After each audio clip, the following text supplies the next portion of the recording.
2024. Welcome you today. Of course, it's on date 8th March year 2024.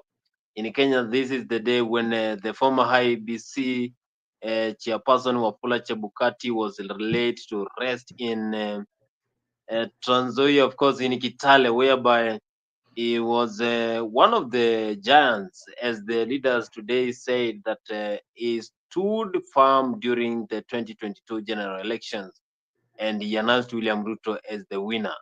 Also, today we have seen Musalia Mudavadi. We also saw how Governor Natembeya came close to Moses Wetangula, and they had a bit of discussion. This is after Natembeya was been slamming those leaders. Of course, that is Wetangula and Mudavadi for being in the politics of over 30 years, but still the Luya nation is not being recognized and it's not getting the support from the government. So we got to discuss all those, but now the main question is Raila Odinga handshake. What's going to happen? Is it going to impact our country in a positive, or is it going to affect our country in a negative way? But Babo Wino has not spoken. Also, Edwin Sifuna yesterday, his physical appearance really showed that he was just there by body, but he was not ready to have that MOU being read in that day. It's like he was just there to just give the MOU and just go. Now, what is the future of Babo Wino and the loyal followers of Azimio, the likes of me here, and also others who have been very close to Raila Odinga? Now we are going to discuss all those, and why did William Ruto decided to have this handshake. I have Mzalendo here. Mzalendo, of course, for the last 1 week, he has not appeared in the show. He will tell us where he has been, and we also have Buru here in the show. Karibu sana Mzalendo, utuambie umekuwa wapi tangu Monday tupatane Dimba. Ulikuwa unaingia, hatujakuona. Je, Ruto Raila handshake itasaidia Kenya ama itakandamiza?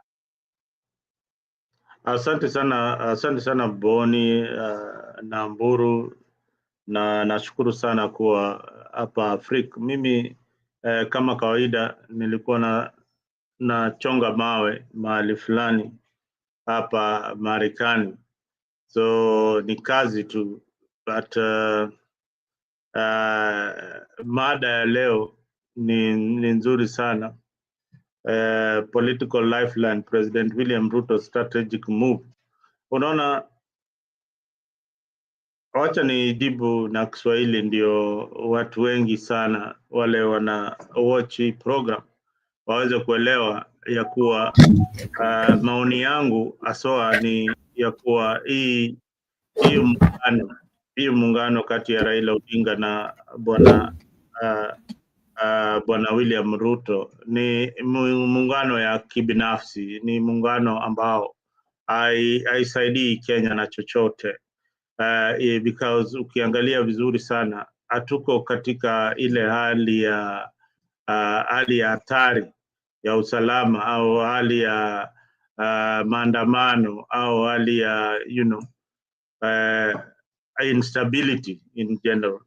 So Kenya iko very very stable, na Kenya ilichagua serikali ya William Ruto, na kwa wale ambao walichagua serikali ya William Ruto, hakuna mahali William Ruto alikaa nao akawaambia ya kuwa sasa kwa vile mlinichagua kazi imenishinda, wacha nilete bwana Raila Odinga anisaidie kazi. Hakuna mali waliandikiana hiyo MOU na Wakenya wale walimchagua. Ukichaguliwa rais wa Jamhuri ya Kenya, unafaa uzingatie katiba ya Kenya. Katiba ya Kenya hakuna mahali imeandikwa lazima uwe unaungana na upinzani kuendesha shughuli yako ya serikali. So hii mambo yote bwana Ruto anafanya kwa njia ya ubinafsi na kwa njia ya kuendeleza ile ambao anaamini italeta umoja na uwiano kati ya vyama zile ziko katika hii nchi ya Kenya. But ukae ukijua kama wewe ni mfuasi wa Raila Odinga ama William Ruto, wakati tulipromulgate katiba ya Kenya, na wakati tulikuwa na repealing of section 2A of the Constitution of Kenya wakati wa Moi, kuallow multi-party democracy. Hiyo ni hisia ambao Wakenya walikuwa wanaangalia itawasaidia kwa njia ya kuangalia hizi chama ama chama cha tawala kinaongozwa na maana gani, na kuwa na upinzani ni haki kikatiba kupinga serikali. Kupinga serikali is not like a treason the way the Kenyan government has been behaving. Ukiwa unapinga serikali, hakuna, hiyo ni haki yako ya kikatiba, uko na haki ya kupinga serikali, uko na haki ya kujiunga na kile kikundi ya upinzani ama ile iko kwa siasa ile unataka. Hiyo iko katika katiba ya Kenya. Lakini katiba ya Kenya pia uko na uhuru wa usemi. Uko na uhuru wa usemi, unaweza sema kile ambao unafikiria ni haki, bora unaisema kwa njia ile kulingana na sheria za Kenya. So unaona wakati wa William Ruto, vijana wengi wamepoteza maisha yao. Wengi mpaka leo wazazi wajaona watoto wao wako pande gani. Serikali ingali kimya. Wale waliua watoto pia hawajashikwa ama kuhukumiwa, ama kama walikuwa wanasema ni majambazi walikuwa wanatekeleza hayo, then polisi ilianguka katika ile ulindaji wa salama kwa wananchi wa Kenya. So kuna mambo mingi yamefanyika katika hii serikali, but ukiangalia kwa uwazi ni Bwana Ruto angezingatia wale walimpigia kura, arudi awashawishi ya kuwa serikali imemshinda. Sasa nataka kuingiza mpinzani wangu ama ule tulikuwa ule alikuwa ananipinga anisaidie kuendesha serikali. So hivyo ndio William Ruto amefanya, ameita ule alikuwa anampinga ili amsaidie kuendesha serikali. So hiyo hakuna msingi wa kidemokrasia ama kwa kikatiba yoyote pale imeandikwa ya kuwa ukichaguliwa na popular vote utaita ule mwenzako aje kusaidia. Kwa hivyo hayo naona ni makosa kubwa sana. Angerudi tena kwa uchaguzi kwa wananchi, aseme sasa nataka nimeshindwa, chagueni mtu mwingine, ama resign, awachie Raila Odinga serikali yaendeshe. Ni hayo tu. Thank you, Mzalendo, of course, for that wonderful submission. We also have Jeff Buru. Buru, what do you think this handshake will bring to Kenyans? Is it going to impact Kenya in the positive way or negative way? And what is the future of ODM, despite many followers saying now it is the end of the opposition in the country?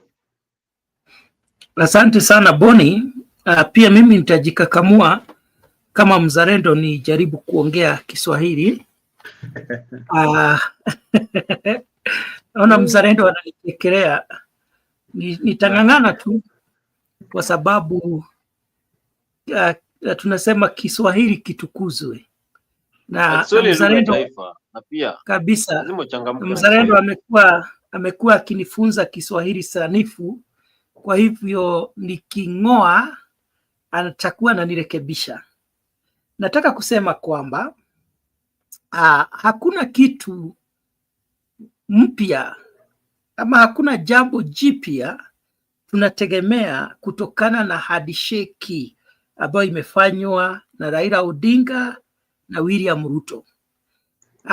Haswa kwa upande wa maendeleo, hakuna kitu kabisa tunastahili kugojea, maana kile kimefanyika ni kuongeza watu wa kuenda kupora serikali. Maana sababu kuu ambayo inafanya wale wenye wako kwa upinzani waseme ni lazima waingie katika serikali ni kwa sababu wakiwa huko nje kuna baridi na wanataka waingie pale kwa serikali wakaweze kupata joto ya pesa. Sasa ndivyo utaanza kuona wakinunua machopa, magari mpya, wakijenga manyumba za gorofa na mambo kama yale. Yule wa kuumia hapa ni sisi wananchi wa kawaida, kwa sababu viongozi wetu ni walafi kama fisi. Kitu cha pili ambacho tunategemea kuona ni kwamba Raila Odinga, wakati muhula wa William Ruto utakuwa unatamatika, atakuwa amechafuliwa jina lake, atakuwa amechafuka kama fuko, kwa sababu ameshikana na mtu ambaye tayari ako na matope, ni mtu mchafu. Atamshikashika na ile mikono yake michafu, mikono ambayo iko na damu ya vijana wetu ambao walijitokeza, wanajiita Gen Zs, kusema ya kwamba tunataka serikali iweze kufanya kazi yake kwa uadilifu, ambao walisema tunataka kuona serikali ikipigana na ufisadi.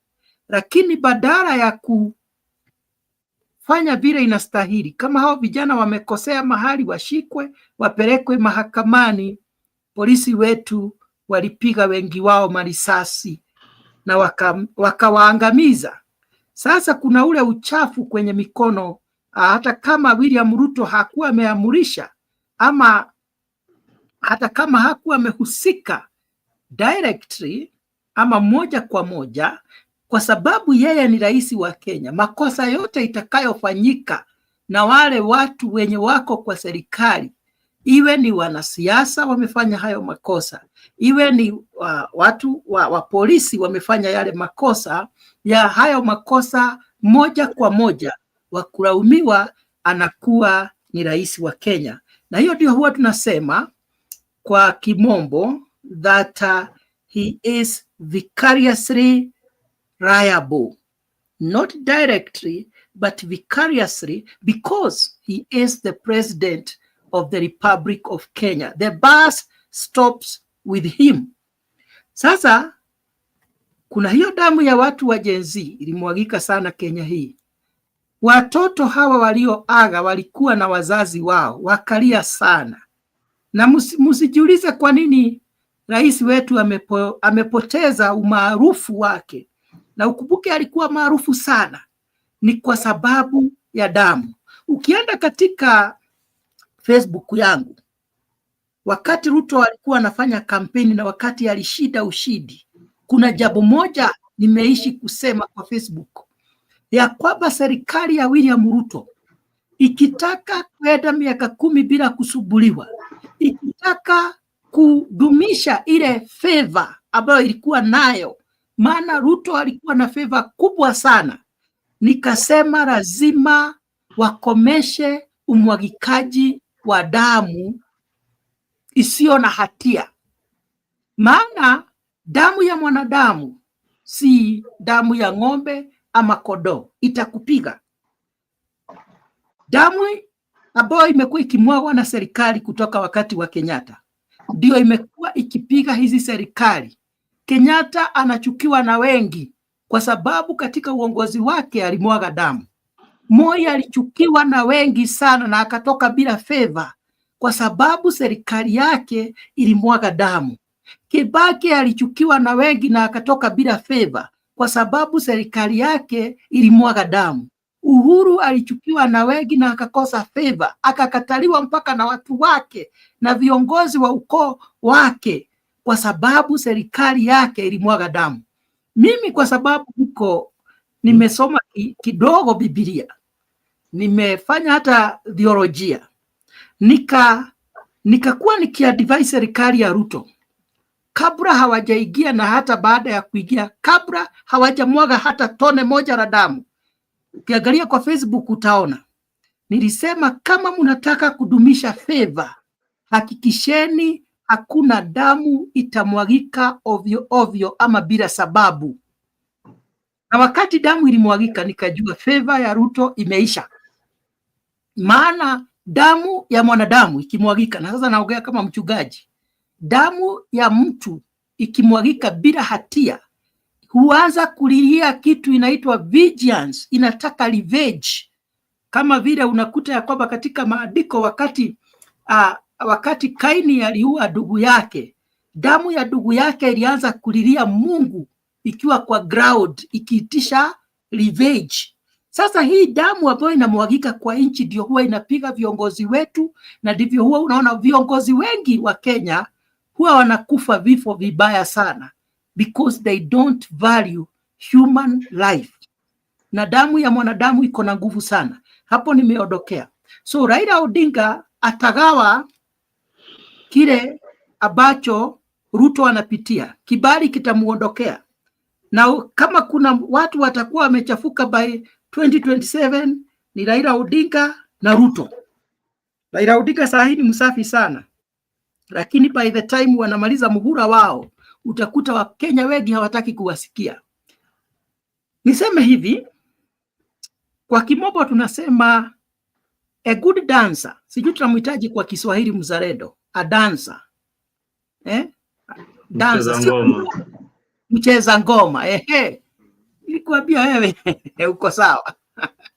Mcheza ngoma mwema hujua wakati wa kuondoka uwanjani, kwa sababu akikaa sana watu wataanza kufanya nini? Kuboeka na his moves.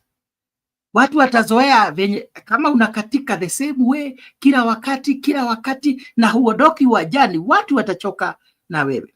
There are people in ODM who are already very tired with the moves, with the dancing moves of Raila Odinga, and his dancing moves are no longer appealing to them. They are boring. People like staunch supporters like Babu Owino, he is already tired. He is pissed off. When he sees Raila Odinga on the stage dancing, he feels, oh no, not again. What is he doing? So Raila Odinga has lost an opportunity for him to exit the stage of politics. What he is supposed to be doing now is to nurture a new generation to take over from him.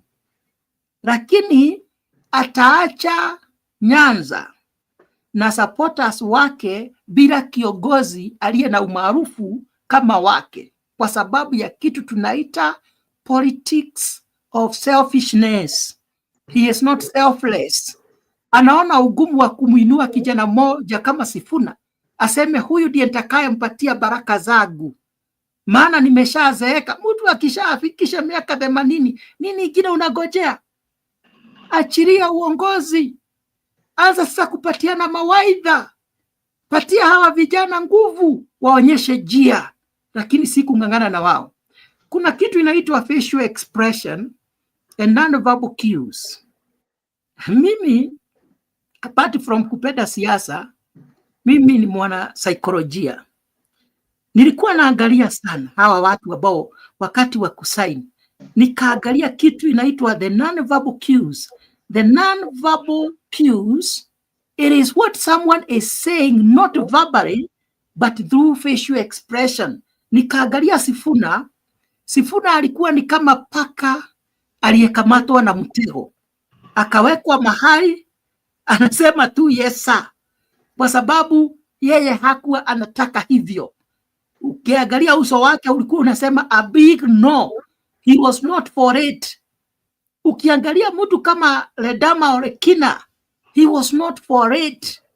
So very soon utaanza kuona watu waking'atuka kutoka ODM na either kuunda chama kingine ama kuenda kufanya coalition na watu wengine, because they are already tired by the moves of Raila Odinga of joining the government all the time.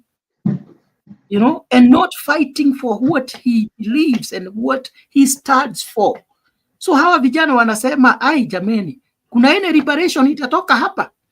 Maana Raila was to liberate, and he told people Kasongo must go. No, not Kasongo, he was saying Ruto must go. He had led that movement. And he was to liberate people from bad governance of Ruto.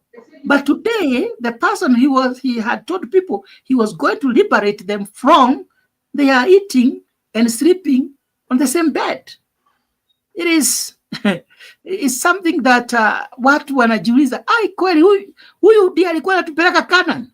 Na Canaan huwa anafika kila wakati peke yake.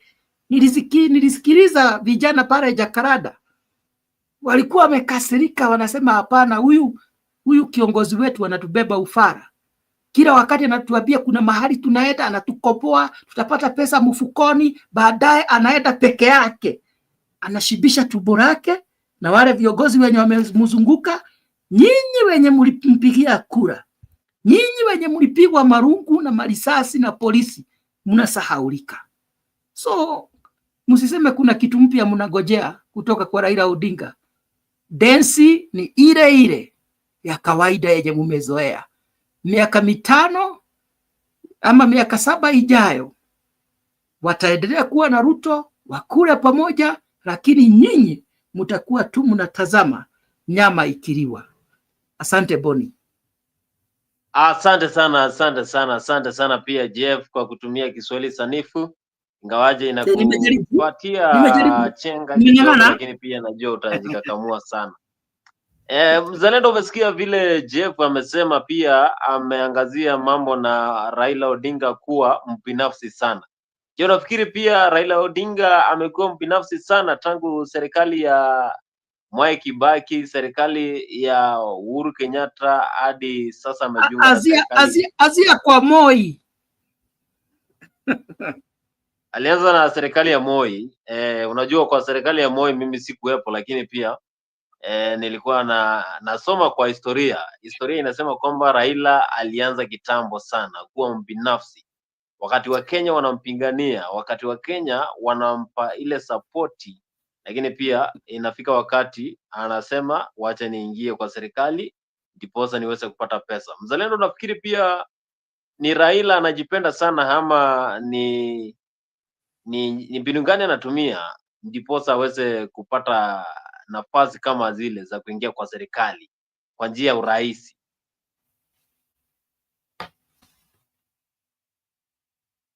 Asante sana Boni kwa hiyo swali. Ile ningesema na wacha nieleze kwa lugha ya Kimombo ili tusipatie Mburu hatari katika hii mjadala. Lakini mzalendo, lakini si nimeng'ang'ana kabisa. Umejaribu, umeongea Kiswahili ambao inaeleweka, na nina hakika watazamaji wamefurahia sana lugha ya Kiswahili. Hata mimi mwenyewe najaribu, si ati niko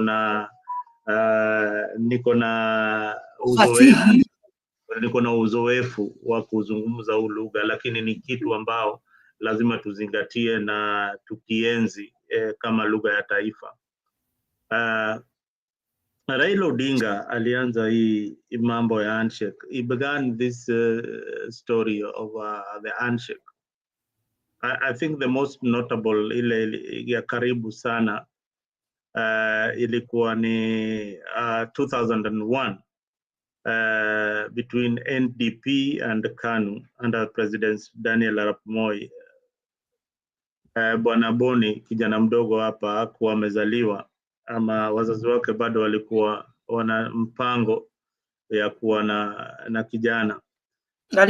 Walikuwa mtoto, walikuwa baby. Huyu ni baby boy.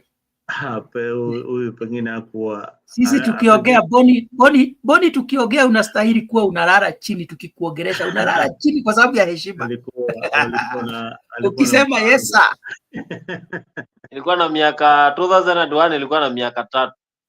Sasa unaelewa, sasa huyu ni kijana mdogo kabisa.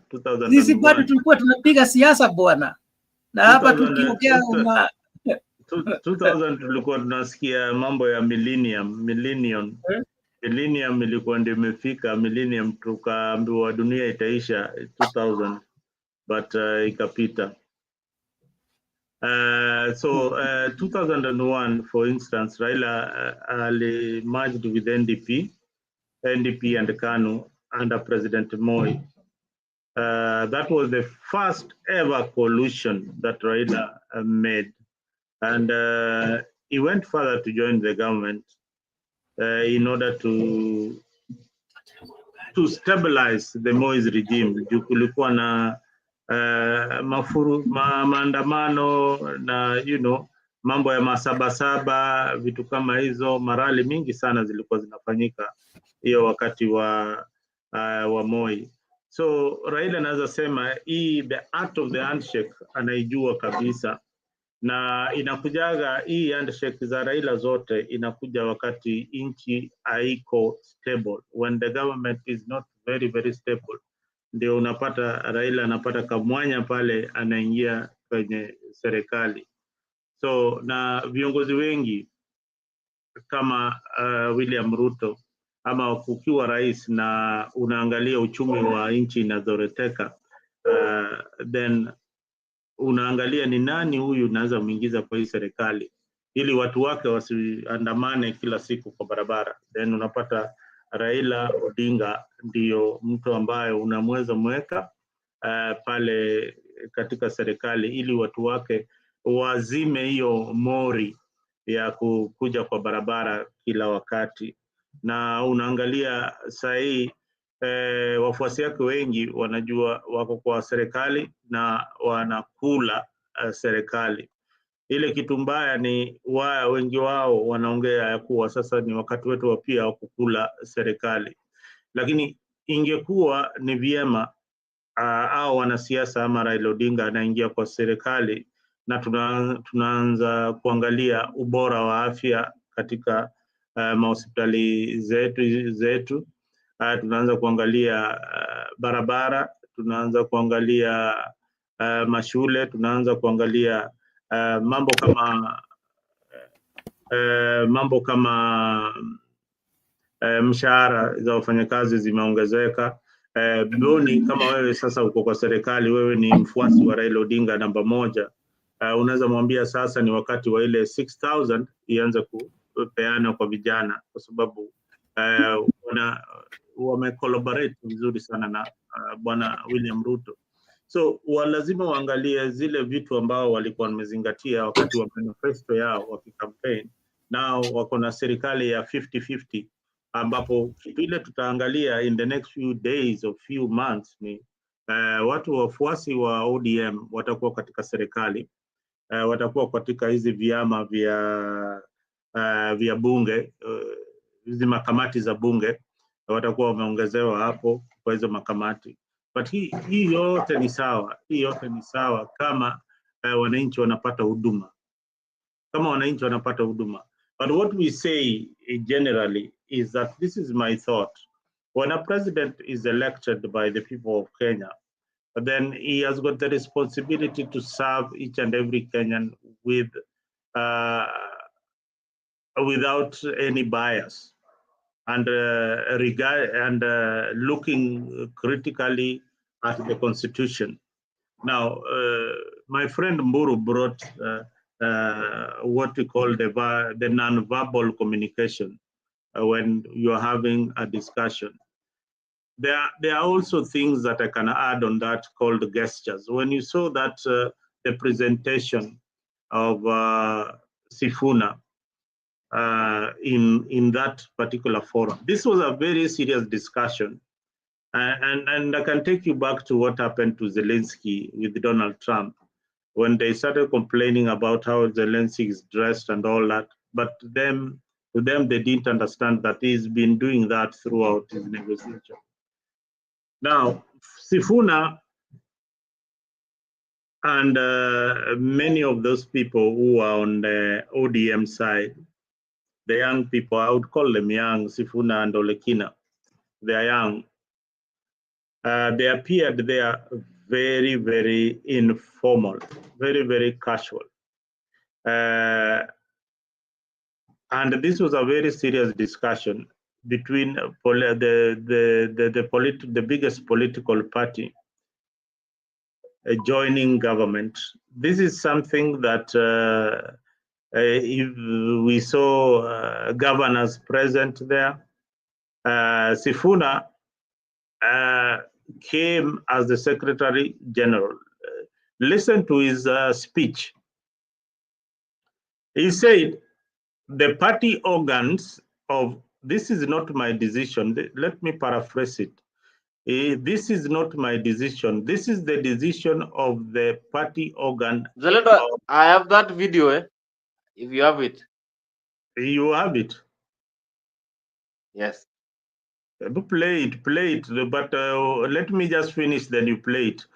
He said that this is the decision of the party organ of ODM. May you stand up? The Secretary General made sure that those people stood up so that they are known that they're the ones who made that decision. So whether you want to praise the decision or to vilify him, then amesha now mkono. Hayuko hapo. That is what he said in short. Now, he appeared casual. He appeared like somebody who had just been called. Hey, kuja hapo usome hii kitu. Remember, we had the party chairman there. In order of rankings, I think the party chairman of ODM was there, who is Gladys Wanga, would have read that statement. But the reason why Sifuna was made to read that statement was to send a message to anybody who was thinking that Sifuna is coming out of ODM, that he is in ODM. Umeona amesoma hiyo kitu. And you know, UDA was so excited to see Sifuna reading the statement. You could see them laughing, but when all that conversation was going on, there was one person who was so uncomfortable with everything, and that was William Ruto. And then the other thing that the non-verbal communication, or what you didn't see, is that we didn't see any of the Luhya leaders in that function. I never saw Musalia Mudavadi. I never saw Wetangula attending that function. And later on, they appeared in a function they were seen in Chebukati's burial, which I think was today or something. So this tells you a lot. This tells you a lot that has been going. And I can tell you in UDA, things are not right with William Ruto. I could see from his facial expression, the ODM merging with UDA is something that not every member of UDA is for, especially his Kalenjin community. There is just something that is going on behind the scenes that you don't see. But for me, I will just speculate and tell you that this marriage might not last until 2027. Things are going to happen, and Kenyans will be here on a freak to judge what Mzalendo had said. Thank you. We can play the video now. The meaning of this agreement. Thank you, Senator Ledama. Welcome, Your Excellency, the President, Your Excellency, Prime Minister Raila Odinga. Thank you, Senator Ledama. Your Excellency, the President, Your Excellency, all leaders present here, all protocols observed. My name is Edwin Sifuna. President, I am the Senator of Nairobi, all protocols and I am standing here in my capacity. My name is Edwin Sifuna. As the Secretary General, I am the Senator of Nairobi, and I am standing here in my capacity.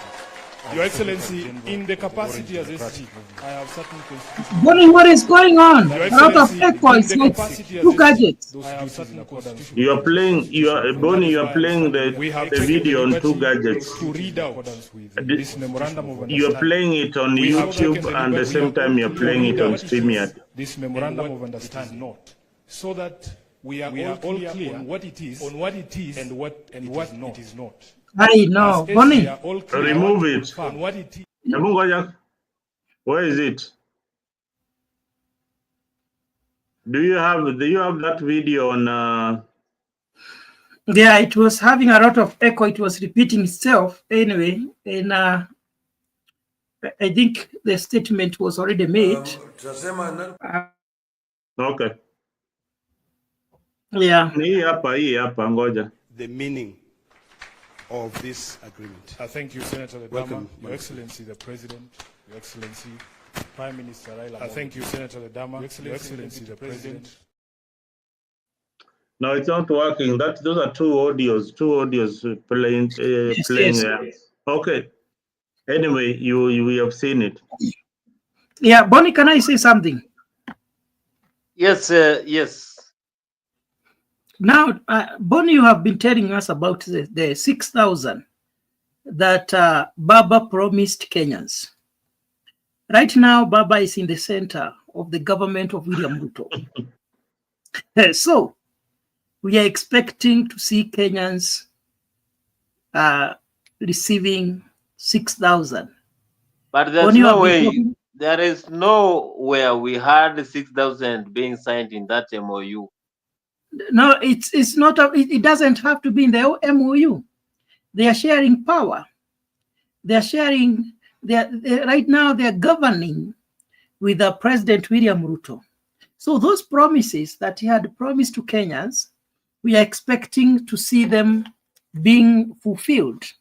So Kenyans should start now demanding to start receiving the 6,000, because the manifesto of ODM and the manifesto of UDA has been merged together. So tunataka hiyo 6,000 Boni uanze kupokea ikiwezekana mwezi huu. Kesho. Kwa sababu yeye alikuwa amesema inawezekana. Saa hii wako in that broad-based government. We want to see it happen, especially for those people who don't have enough income. So hiyo ni kitu ambacho watu wenye wako katika kuna mtu hapo anasema watu ambao wenye wako katika ODM na wale wako katika UDA tunaweza benefit na hiyo 6,000, na ikiwezekana tuanze kupata hiyo 6,000 mwezi huu.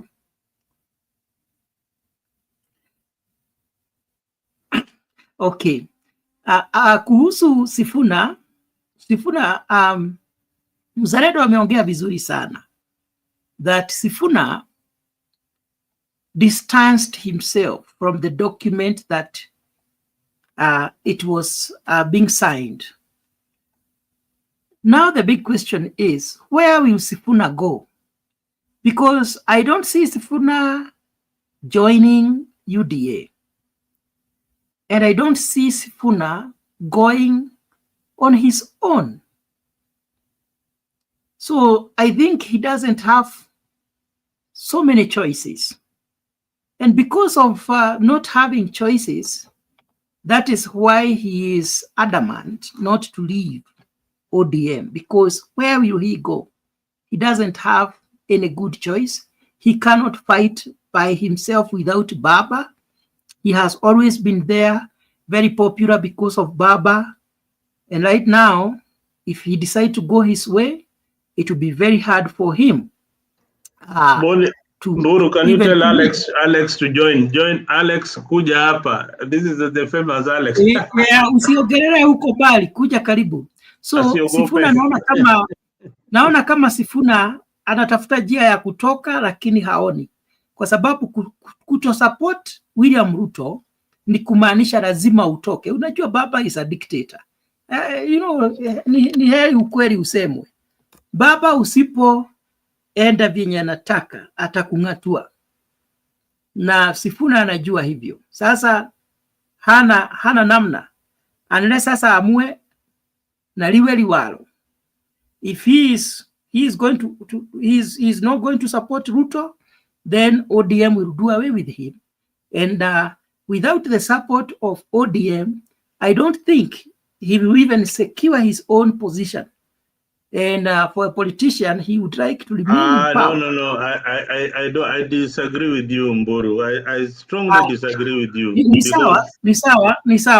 Utadisagree na mimi. Utadisagree na mimi, lakini Sifuna ataguka tukiona. Haya. Aya, goja kidogo, niko na pointi zingine mbili tu ambazo nitafanya hapa.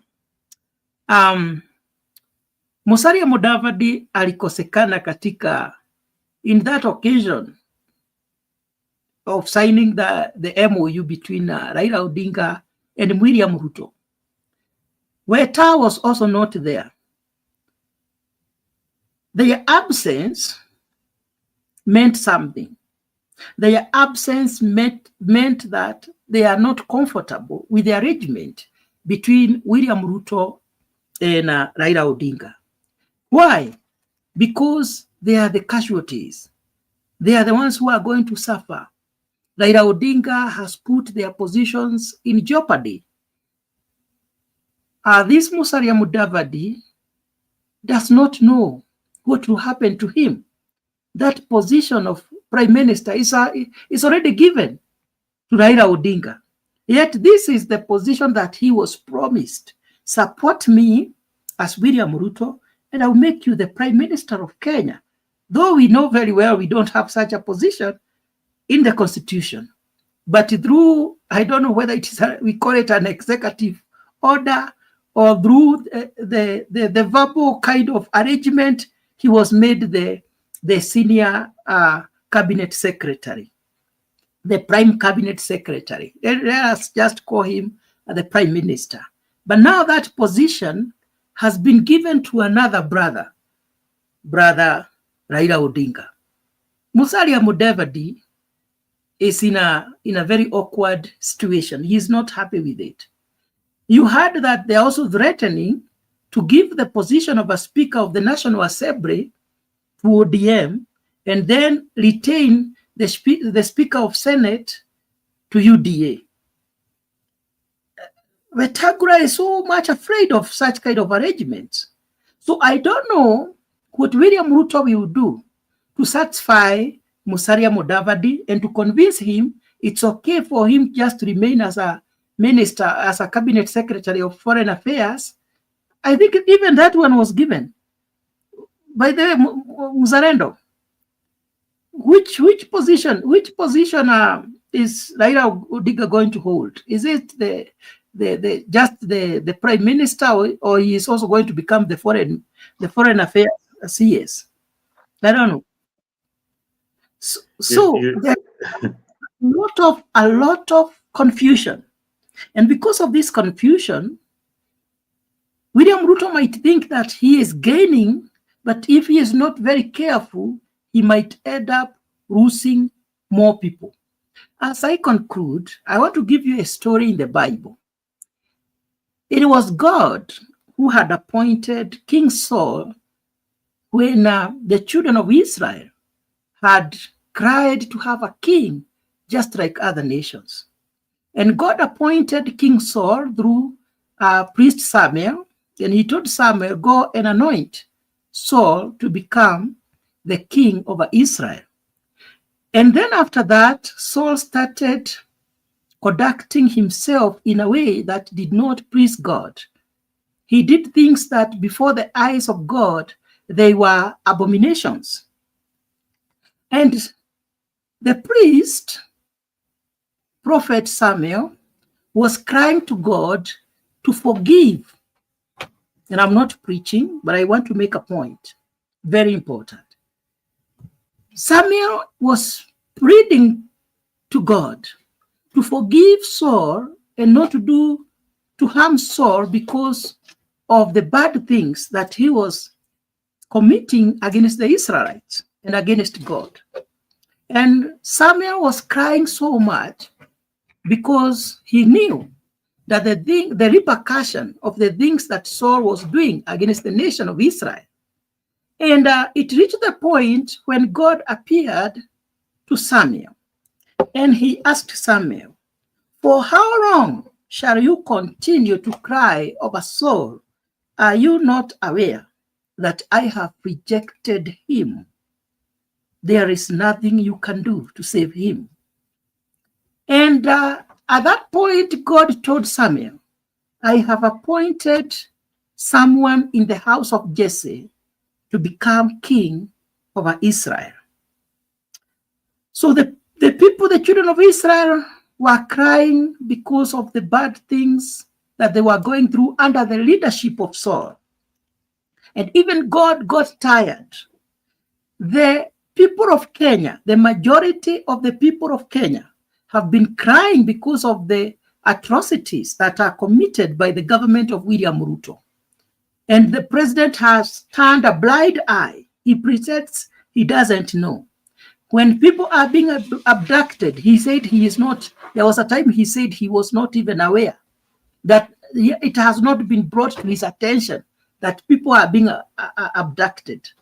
When people are being killed, he said he doesn't know even a single person who has died through the bullet of the police. And people and as servants of God, I know they have been crying to God because they know the repercussion of a president who seems not to care, who behaves like a don't care. And I want to say, after Saul did all the things he did, he lost the favor of God. And when you lost the favor, when you lose the favor of God, people also hate you.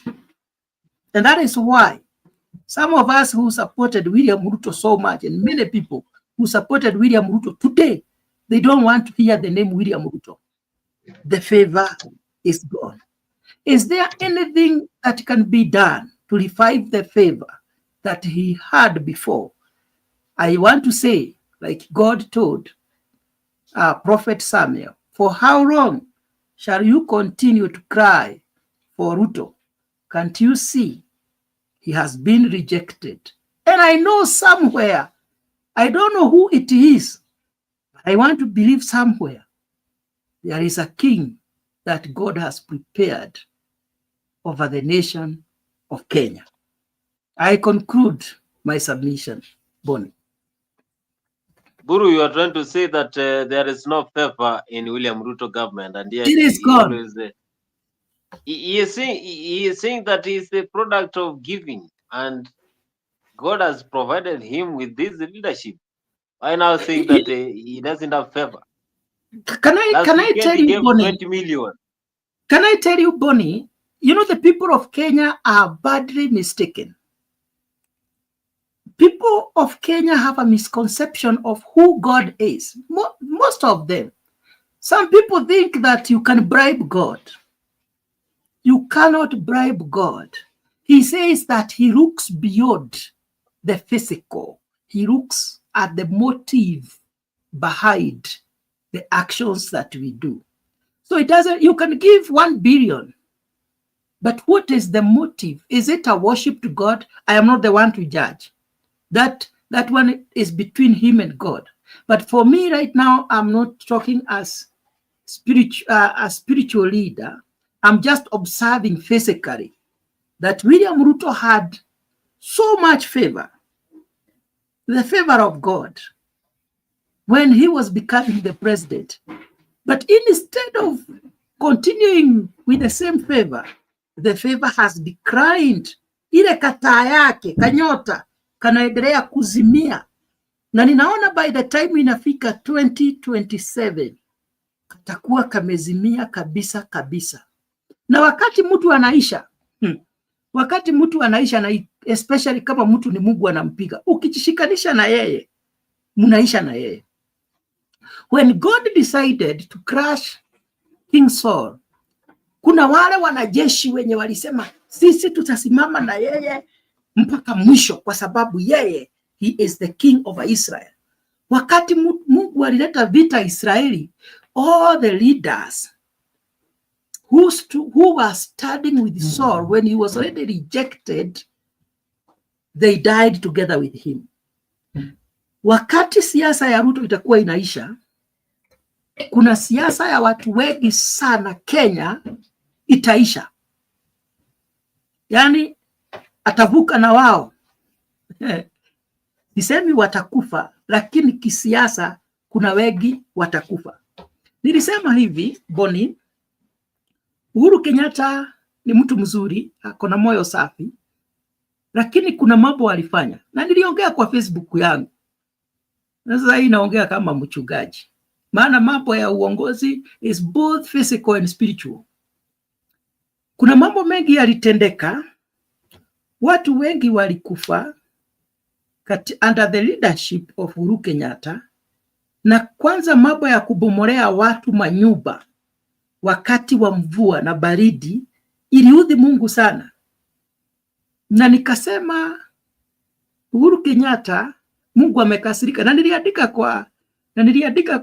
kwa Facebook yangu. Nikaambia Uhuru Kenyatta, Mungu amekasirika kwa matendo yako. Maana Mungu anapenda maskini. Maana yeye ndiye baba ya wale maskini. Yeye ndiye msaidizi wao. So kama wewe kama kiongozi hauoni kama maisha yao yako na maana, unaweza ukatuma matigatiga ya bomoe manyumba zao. Wale watoto hutaki kujua watakula nini, watarara wapi, na wewe ndiye baba yao. Maana the president is the father of the nation. Imagine baba yako ndiye anakubomolea nyumba, yule ambaye anastahili kujua wewe utaishi wapi, utarara wapi, utafanya kazi wapi. Alafu sasa akiwa amepewa hiyo what we call the referent power, which is given by God, because the Bible says that all power, all positions of power and authority comes from the Lord. So akikupatia hiyo sehemu uitumie vibaya, uongozi, leadership comes from God. Uitumie vibaya, yeye hukasirika. Mtu mmoja akaniuliza pale kwa Facebook, kwani Mungu atafanya nini? Nikamwambia ataondoa favor. Na Uhuru akitoka atatoka kwa hiyo kiti kwa aibu kubwa. Aibu kubwa. Aibu kubwa. Mungu aliaibisha Uhuru kwa sababu hata venye alitaka serikali iende haikuenda. Mambo ya BBI ikaaguka, na alikuwa nadhani itaaguka. Wakaaguka na Raila wake, akakataliwa kwake, akakataliwa na viongozi wake. Hiyo ilikuwa tu mipango ya Mungu. Na hata yule kiongozi tutakayepata 2027 akija akose kushughulikia maskini, ikuwe kazi yake ni kuwabomolea nyumba, ikuwe kazi yake ni kuwaua na kufanya abductions, atakataliwa. Hadi kiongozi mwenye atakuja aseme I am a servant, mimi nimekuja nikiwa kama mtumishi, na sitaangalia masilahi yangu sana, sitaangalia masilahi sana ya viongozi, nitaangalia masilahi ya maskini. Maana maskini ndio wengi Kenya kuliko matajiri. Huyo kiongozi ndiye atapewa favor ya Mungu, na ndiye legacy yake haitawahi sahaulika katika nchi ya Kenya. Mwenye atasema sitaki kusikia polisi amemwaga damu, na akimwaga damu he has to account for it. The president has to distance himself from bloodshed. William Ruto hajai abia polisi msimwage damu, msiue mtu yeyote. Hajawahi sema wale polisi wenye wana open fire washikwe na wahukumiwe. So but Buru, do you think that the police did the wrong thing when they were stopping the Gen Z from attacking the parliament and also going to State House? You know, that was against the law. So let me tell you, Bonnie, there are so many instruments of containing demonstrations. Bonnie, unajua hawa watoto waliuawa wako na uhai kama hao wako. Wako na uhai kama ule uhai wa wale watoto wa William Ruto. Yaani mtoto wako apigwe risasi kwa sababu tu alienda kufanya demonstrations. Kwani hiyo parliament hata kama imechomwa ichomeke yote, iko na value kubwa kuliko uhai wa hata wa mtu mmoja. Mimi nataka niseme hivi. There are so many ways of containing violence and demonstrations. Saa hii katika nchi ya Kenya huwa tuko na rubber bullets. Huwa kuko mpaka na tasers zenye unapiga zinapiga mtu shock. Kuna tear gas. Rubber bullet zingine, kwa sababu nimeona wakati mimi nimekaa Uganda sana, watu huwa wanaona kiongozi anaitwa Museveni ni mbaya sana. Lakini maafa yenye hufanyika Kenya, hata dictator Museveni hajawahi fikisha hapo. Museveni watu wengi hupigwa rubber bullet Maana wakati tulikuwa kunakuwa na demonstrations huko kwa shule, unaona mwanafunzi amepigwa rubber bullet imemwagusha, unadhani amekufa, lakini hajakufa, atajisikia after some time. Why is it that in Kenya we don't use rubber bullets? We don't use other instruments that I have seen them being used, especially even in US, just to save life. Mimi naudhika sana nikiona ya kwamba vile mambo hufichwa Kenya. Unakuta watu wanatolewa sijui kwa damu, wamekatakatwa, wamewekwa magunia. Those things are disgusting even before the eyes of God. Abomination before the eyes of God. Usiniambia mzalendo ati hao watu wote walikuwa wanatolewa kwa magunia wakienda kuzikwa na hawajulikani ni kina nani, ati serikali haijui kabisa, hata hawana idea. Ni majambazi walikuja wakaua wa Kenya wakaweka kwa magunia. I mean, favor ya Mungu haifanyi kazi hivyo. You must be someone who is forthright, someone who is straightforward, someone who hates evil, and you have to hate it from your heart. Ati hata mtu mwingine akikosea na hata kuwe ni polisi, you will not be ashamed to say that is wrong. That does not mean that president should not be principled. Be principled, but at the same time, remain human. Some actions that the government of Kenya commits, some things that they do, they are inhuman. Hata wanyama wa kichakani hawezi fanya vitendo vingine. So mambo ya kusema sijui kutoa michago kubwa, sijui kufanya nini, haiwezi rudisha favor ya Mungu. Maana hao uhai umeshatolewa. Wale watu 2023 71 young people mzalendo, 71 young people, yani mmoja, not 71 young people died at a police brutality. 61 in 2024. If you add 71 and 61, how many people are those? 100 and what? 32. I mean, that such kind of a government really. Hata kama wewe boni sahi useme wewe ndio umekaa kiti cha enzi. Such kind of a government. Can you favor that kind of government? Na diposa nikasema, mtu wa kujishikanisha na Ruto sahi, unless he has to come out and apologize for what happened. Apologize genuinely from his heart for those people who died. Apologize to their parents. And if possible, make prayers across the nation to asking for forgiveness. He has to carry responsibility. If he will not do that, wakati atakuwa anaaguka hivi, kwa sababu atakuja kuaguka, sijui ni lini, lakini ataaguka vibaya. Wale watu watakuwa wamesimama na yeye, wataaguka na yeye politically. Na star yao, nyota yao politically itazimwa. Sijui sana mambo mengi, but that is how God operates. He says he is God of vengeance. He says he is God of justice. So mimi ninagojea wakati justice itakuja kufanyika kwa wale watoto. Wazazi wao hawana nguvu ya kuwapigania, lakini kuna mzee fulani mwenye nguvu zote, mwenye enzi, ambaye yeye huoperate in a way that you cannot see. One day he is coming. He knows everybody who has killed all these children. He knows them by name. Na wakati yeye anafanya vigilance yake, watu huwa hawajui, huwa anawafinya tu kidogo. Nyinyi mnasikia tu tua kamefinywa, tua, kumbe ni Mungu anawafinya. Sisi wote huwa tuko katika mkono wa Mungu, ni mwenye anataka kufinya. Na wengine huwa anawapatia nafasi ya kuishi awaibishe. Na kwa hii serikali wengi wataibika sana, maana waliopaga vyenye hawa watoto watauawa ni watu tu huwa wanakuja kwa runika, wanatuongelesha vizuri sana, wanaona hawa nilifanya hayo matendo, hawakujua.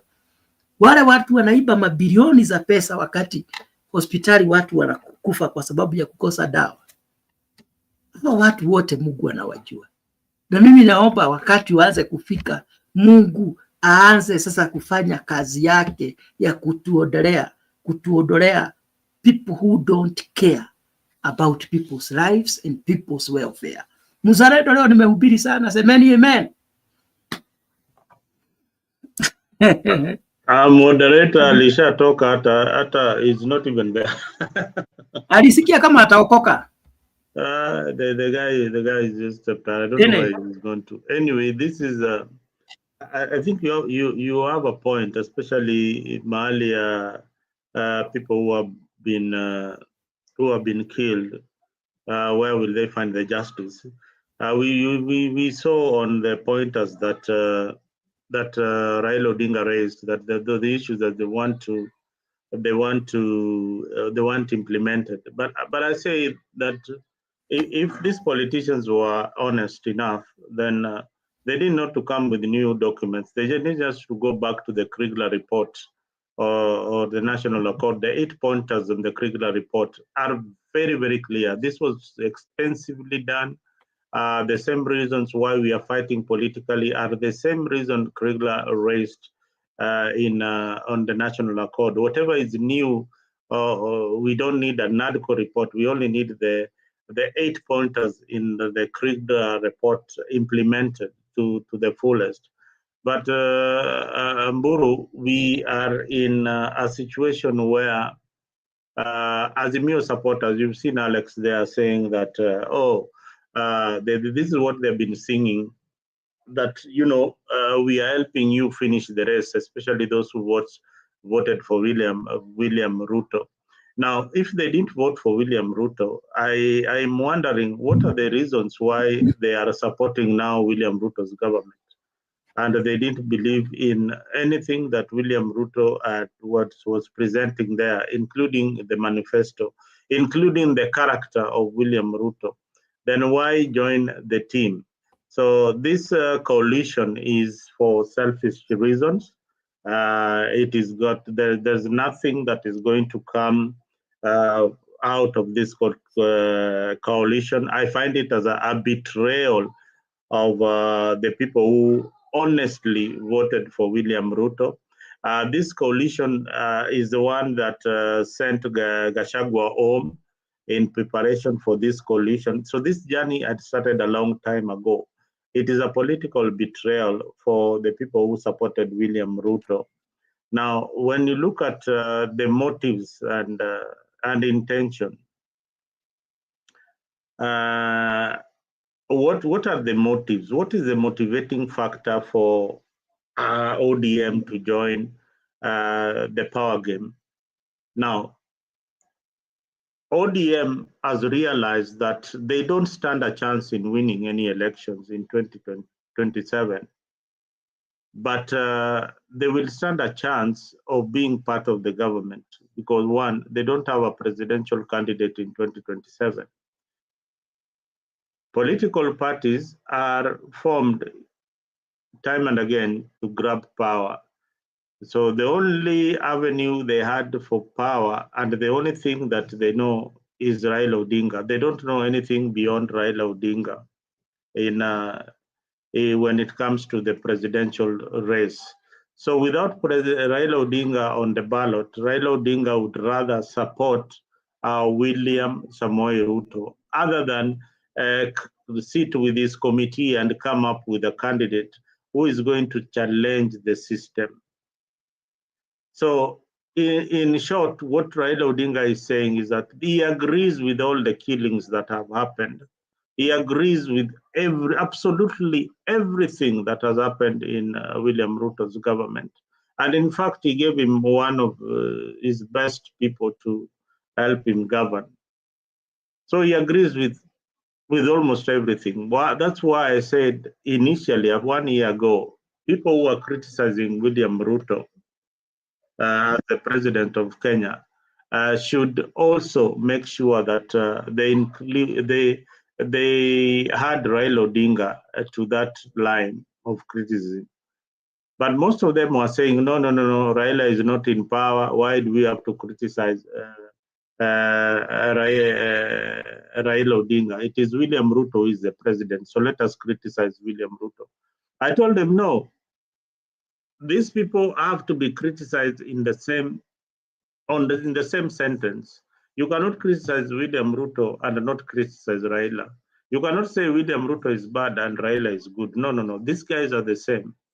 And English is very, very clear.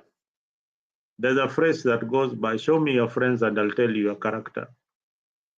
If you are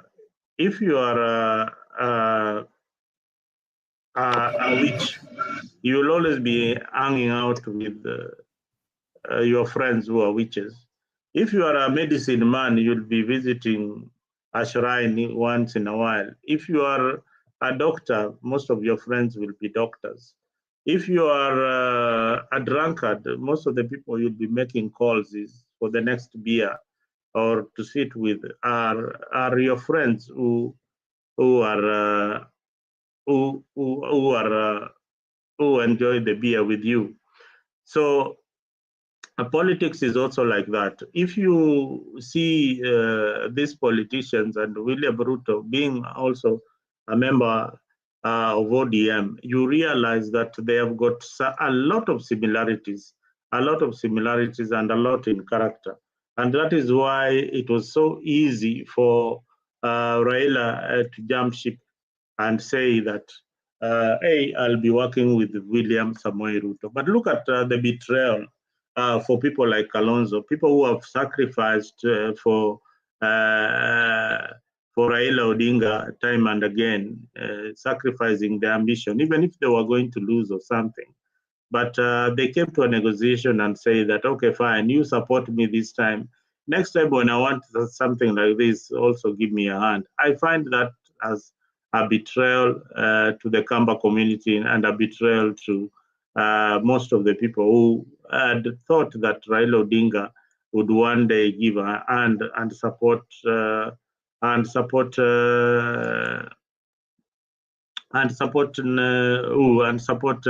Musyoka. So today, as it stands, Raila will not support Kalonzo Musyoka. He will support one William Ruto for the presidency. So that is where we are. And it is not a good sign. The makings of this agreement, and President William Ruto and ODM leader Raila Odinga have formalized their broad-based political association into a formal working arrangement by signing a memorandum of understanding. Their union, however, raises questions on motive and the desired outcome, as President William Ruto is a man who once vehemently opposed what he has now openly embraced. The Ruto deal is the fourth such handshake Raila Odinga has been involved in with the government as the opposition. The president once referred to it as a conundrum and a mongrel. Ayub Abdikadir examines the makings of a mongrel democracy. The party chairs and the secretary generals to join in. For President William Ruto, this moment looked improbable, if not outrightly unacceptable. The deputy party leaders.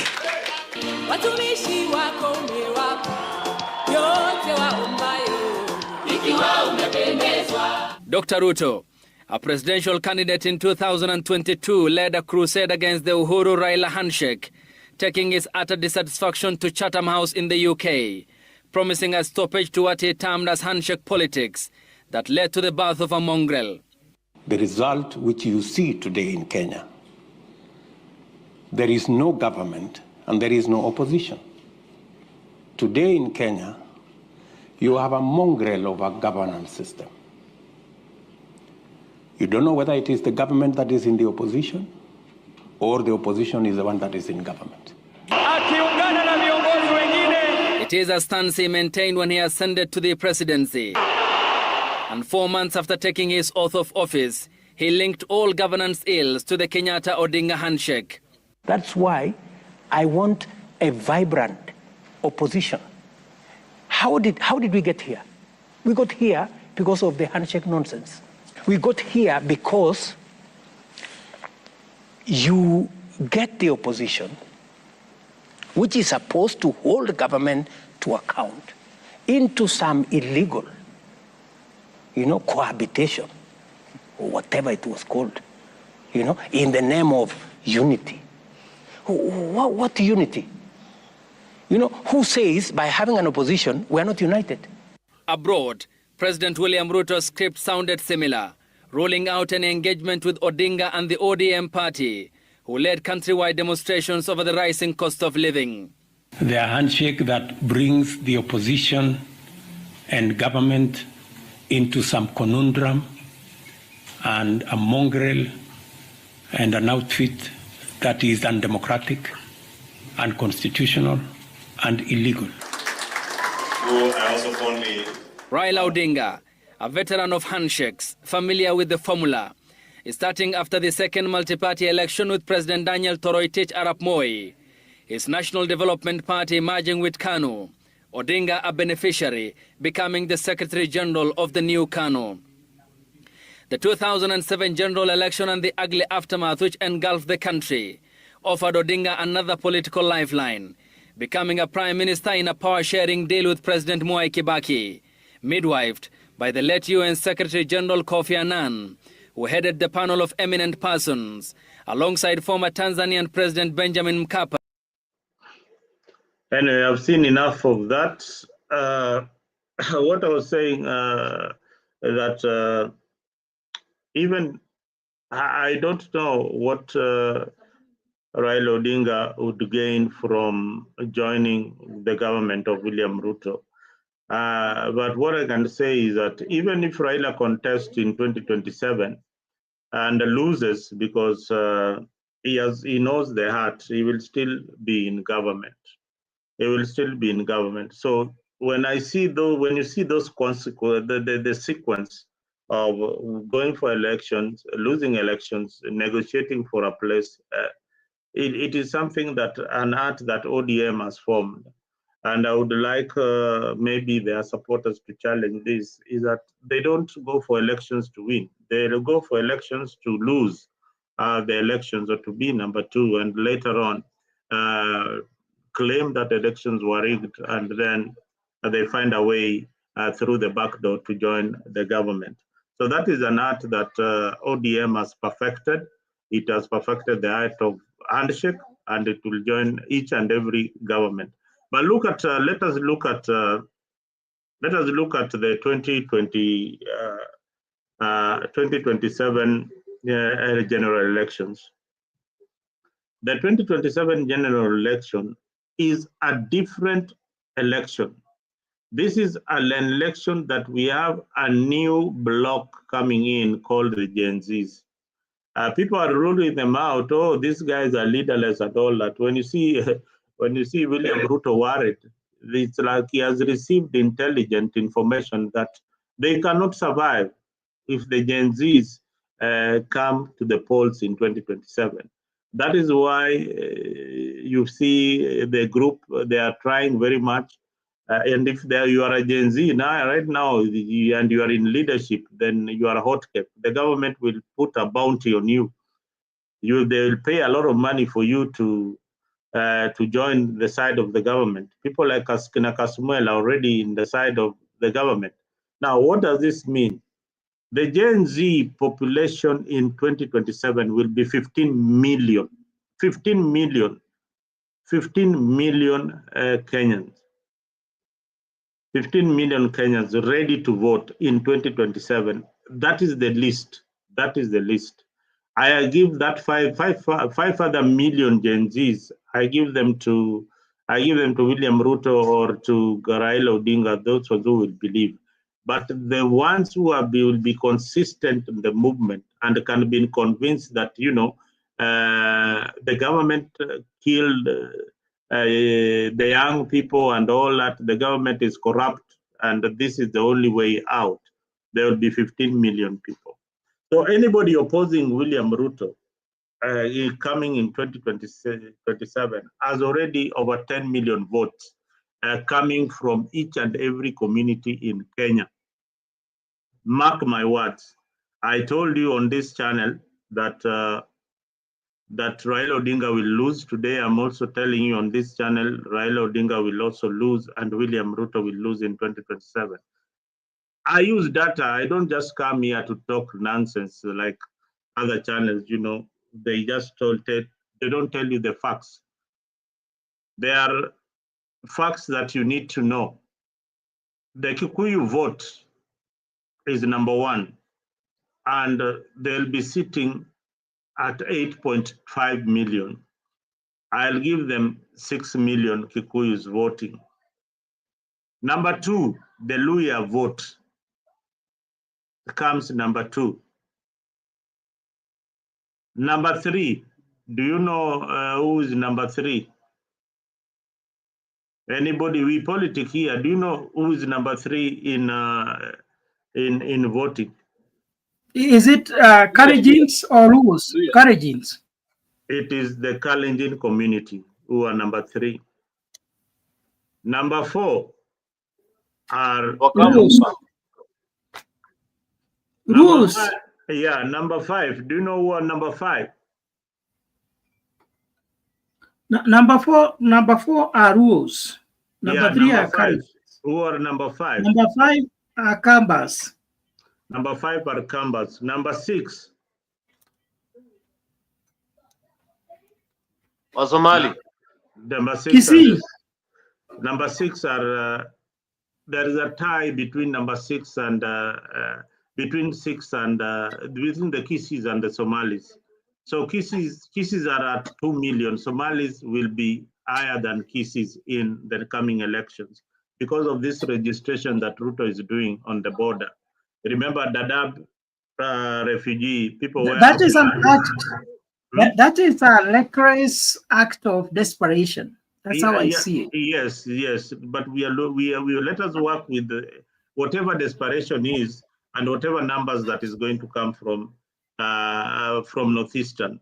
So in Northeastern, Ruto is coming with clean 2 million votes that will vote for him. Now, in Nyanza, in Mijikenda, and these other tribes which are coming from the coastal region, they will be divided, but we will give Ruto all that vote. Tutampatia yote, iyo yote. You can even give him all those other tribes who are coming. Let us say that they will vote for the government of the day. Mburu, even if they voted, even if ODM and all its supporters voted for William Samoei Ruto, if all the UDA members who voted last time voted for William Samoei Ruto and all Raila supporters, including my good friend on the comment section, Alex, voted for Raila Odinga, they will only have 15 million votes. 15 million votes. I have counted plus the Kikuyu vote that voted. I have not minus the Kamba votes. I have not deducted the Kikuyu votes that he will not get. I have not deducted the people who are disgruntled with this unity, the apathy that you will find in Nyanza. People will not show up because Raila Odinga is not on the ballot. I have not counted that. I have not counted in Rift Valley the Kipsigis and the rift that is already in Rift Valley in William Ruto's leadership. I have not gone that far. I have only given you the numbers the way they are. There is no way. So what happens in 2027? My guess is that the elections will be stolen, will be rigged in 2027. So then what do we have in 2027?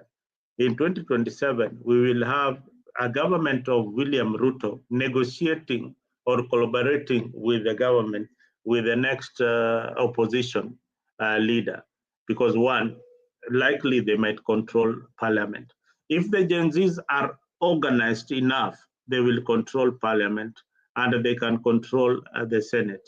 They can take all the major counties, the major urban centers. They can control all that. They can control the county assemblies in all major town centers. If they are organized enough, they can take everything. If they are organized enough, they can take away everything, and there is nothing that you'll do about it.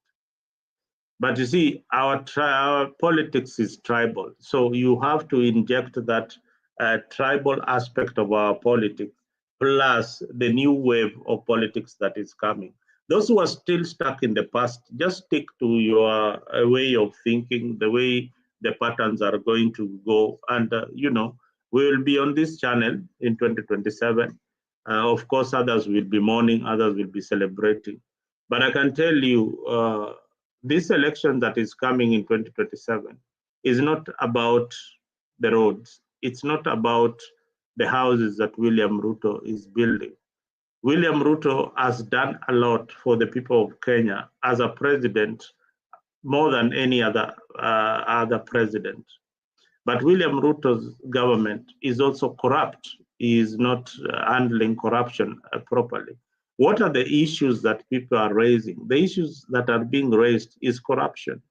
The issue that will take this government down is the pay slip, the taxes that the middle class is being taxed. Those are the issues.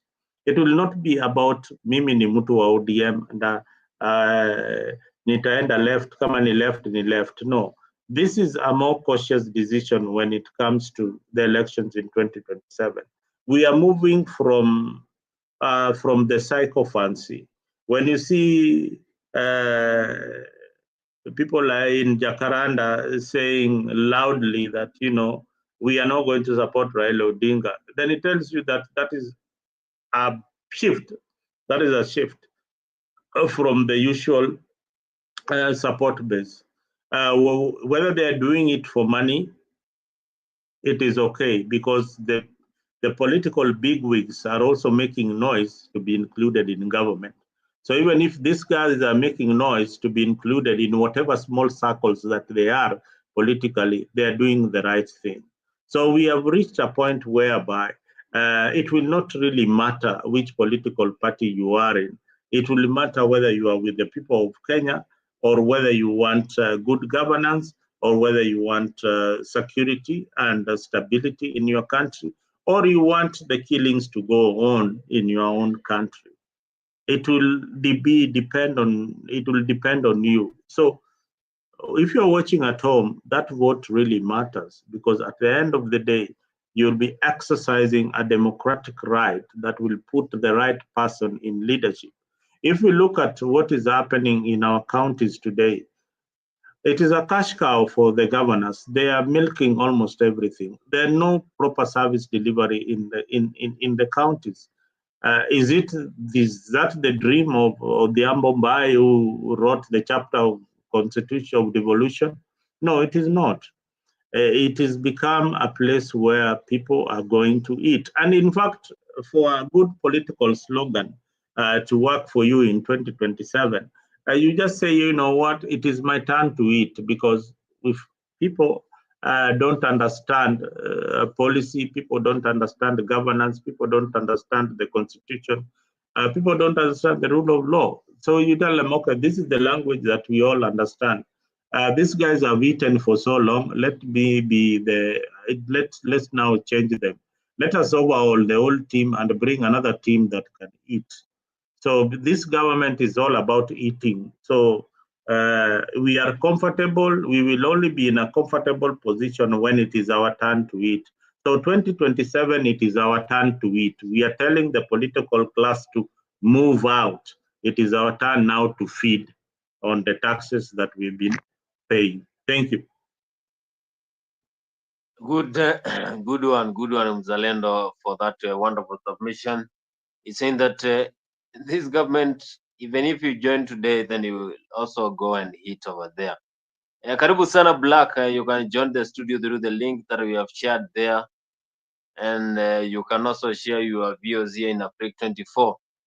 Buru, Mzalendo is saying that whenever you join the government, then it's your turn. Even if you are recruited today to join the government, then you will act the same way we have seen the likes of Junet Mohammed and the likes of Opio and I now being converted to Kenya Kwanza government, and yet they used to oppose the government when they were outside.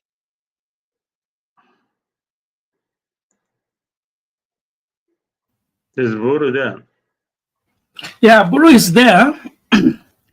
Zarendo, you have raised very important points, and that's what Kenyans need to hear.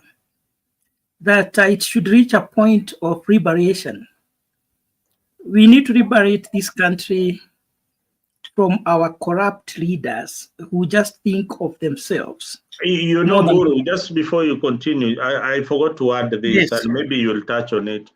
People need to know Gachagua is not contesting to be the president of Kenya. Why is he the center of discussion? He's not even said that I will be the president of the Republic of Kenya. He is only saying that people of Mount Kenya, the same way Nantembea is talking about the Luo unity, the same way Raila Odinga is talking about the Luo community coming together, and all these leaders is talking about their community. The same language, when you cross to Kambani, the Wiper leader is saying, sisi kama Wakamba, sisi kama jamii ya Wakamba, sisi kama jamii ya Wakalenjin, sisi kama jamii ya Waluo. You know, this is what has been going on. Ayamburi, you can go ahead.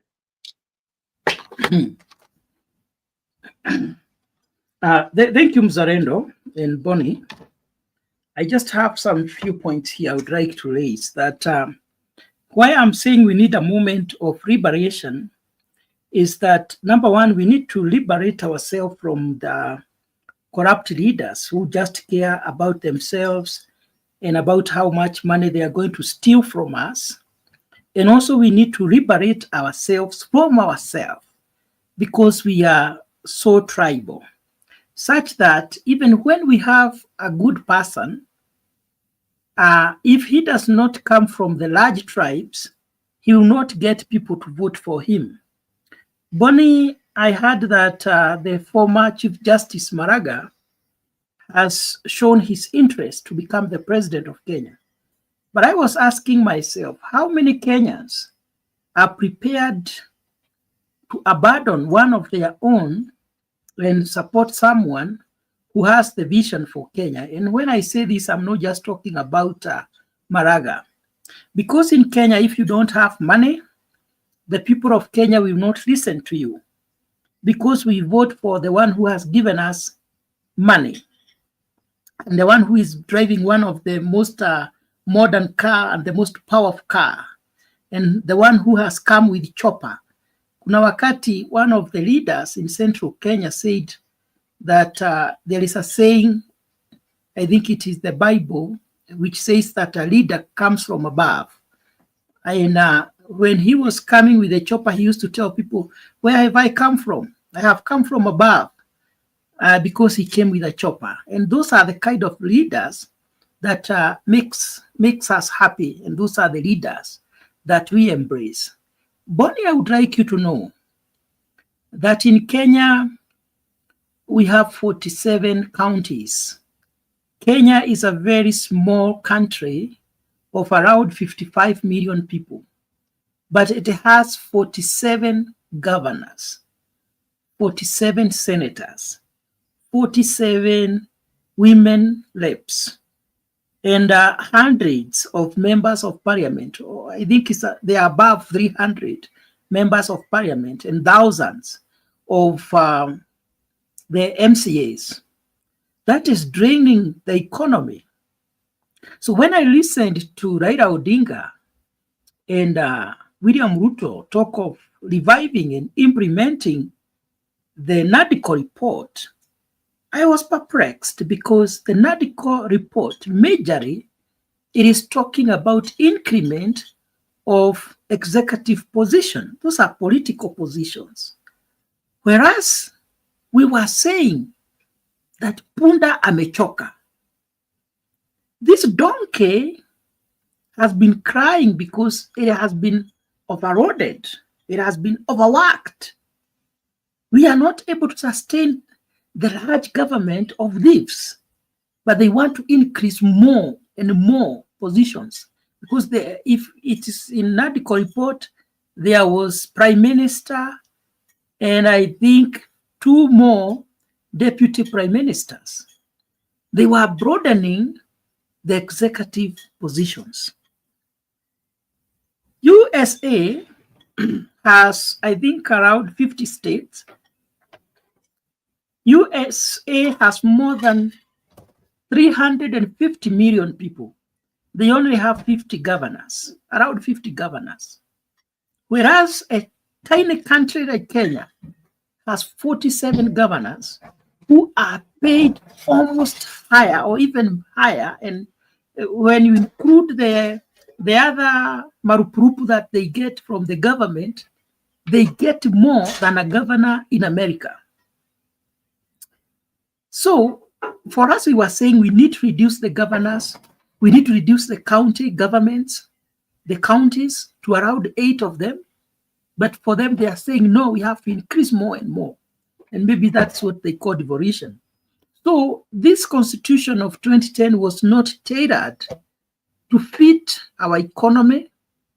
It was not tailored to fit our country. It was not tailored to help us develop the jobs or create jobs for the unemployed. It does not fit our country. That is how I see it. So any leader who is telling us that we should be increasing the executive positions is not good for Kenya. And I also want to say this. People might think that I'm saying this because Gachagua is not in government. I remain steadfast in what I stand for. Even before they joined Ruto, I was saying we don't have the right structures of governance. We don't need all these county governments. There are so many for Kenya. Kenya is a very small country with very limited resources. And the more leaders we have, the more thieves we have, because most of them, they are there just to steal from us. I know there might be remnants, but I don't think Ruto is a remnant. I don't think Raila Odinga is a remnant. Neither do I think Gachagua is a remnant. These people, what they know is to eat and keep for their children and the generations of their families, not for Kenya. So, Bonnie, when I talk of we need liberation, it has reached a point whereby Kenyans, we must know that we are on our own. We don't have anybody who is fighting for us. All of them, I have come to know, they are just fighting for themselves and their families. I think it's the high time we start crying to God as Kenyans for liberation, to set that one leader who will be sent from God, direct from God, to come and help the nation of Kenya. Because it seems these ones are already comfortable with how we have been doing things. They are used to corruption. It is normal. We are going there to eat. We want to have someone with a different mindset. It reached the point in the nation of Sudan when people were conducting themselves the way the Kenyans leaders conduct themselves. And the army got tired. And they said, no, we have to do away with this trash of leaders. One day, they just woke up one day, and the army arrested all of them, put them on tracks, and sent them to jail. Up to date, they have never released them. And Sudan has been quiet from that time. And I know they will come up with good structures of leadership. The danger of going that route is even the people who might do that, we don't know their motive. But Kenya, we need change. And we as Kenyans, we need to get tired, and we need to reach a point whereby we have to agree. We have been doing things the wrong way. We have been voting for criminals, thinking that we are voting for leaders to go and help us. Those of us who have been living in Western countries, we know what it means when we talk about government. We know what it means when we talk about good infrastructures. good roads, Bonnie. So sometimes I desire to see what I see outside in Kenya. But even the most basic things, like the garbage disposal in Kenya, it's a challenge. You go to Nairobi, some of the places, Nairobi is very, very, very beautiful, but the trash disposal is not that good. Some places are smelling. Sometimes it's very dirty. The basic things we have not addressed the basic things. So it is a high time we start doing away with leaders who just think about themselves. Those who say that Raila Odinga is a liberator. This is someone who criticizes everything the government tries to do when he is outside the government. But the moment he joins that government, he will not see any evil. He will not say anything wrong about that government. Neither will he try to address those problems. Corruption, I can tell you, it will not end or even reduce because Raila Odinga and his team has joined the government of William Ruto. In fact, corruption will increase. Who will help us? Someone who has been ranked second, Bonnie, in the whole world as the most corrupt president, second most corrupt president in the whole world, and first in Africa, cannot be good to be the leader of Kenya. And there is nothing we can do to change even that perception out there.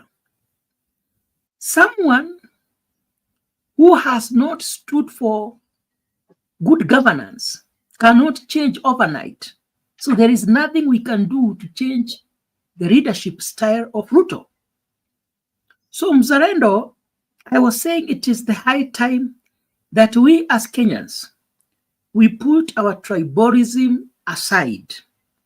We stop seeing ourselves as this is a Kikuyu, this is a Luo, this is a Kaba, this is a Kalenjin, because that is why these people have been able to take us for a ride.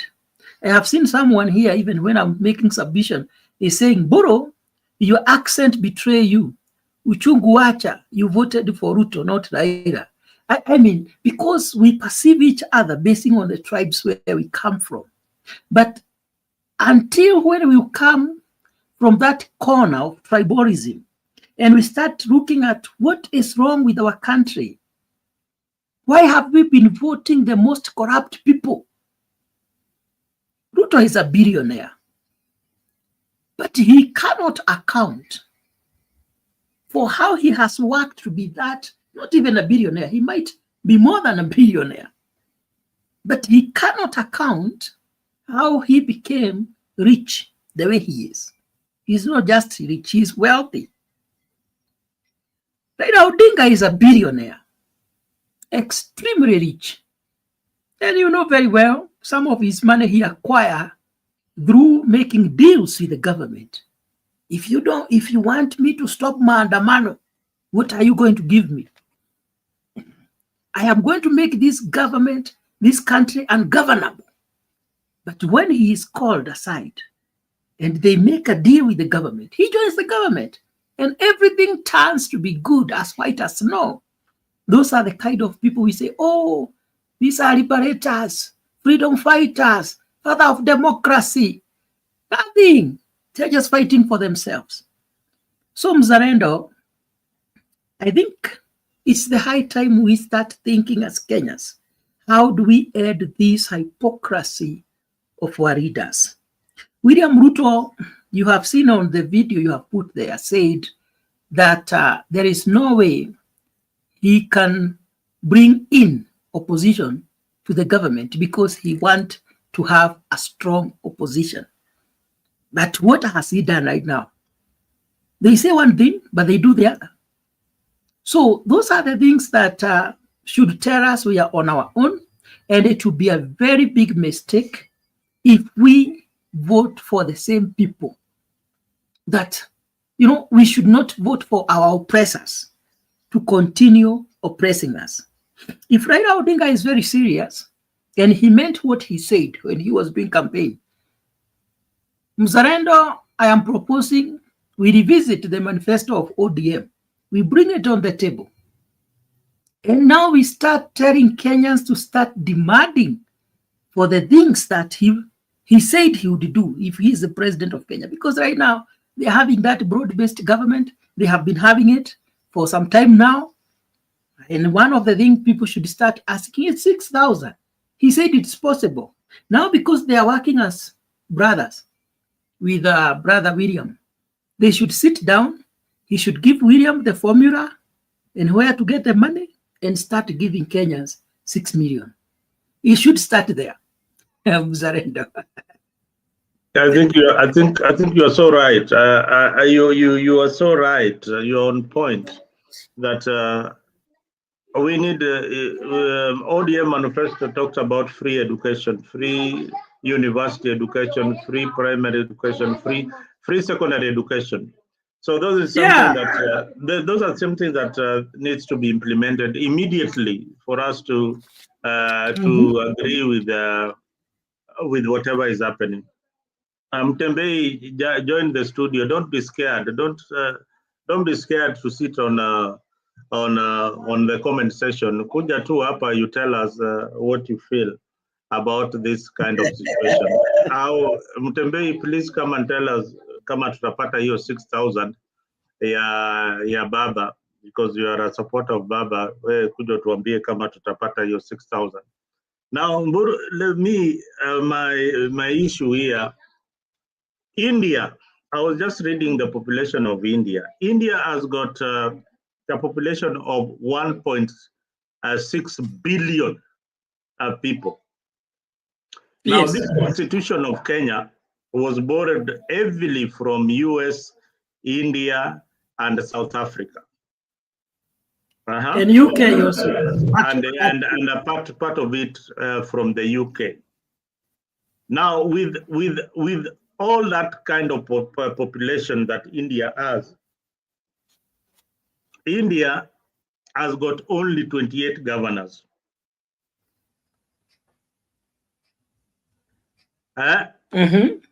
Nominated leaders. Compare that to Kenya, a small country of 50 million people.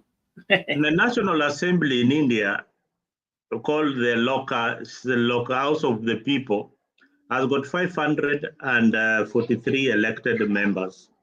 Now, in the National Assembly in Kenya, we have got 349 members, 290 elected, 47 women representatives, and 12 nominated members. You said we have how many MPs?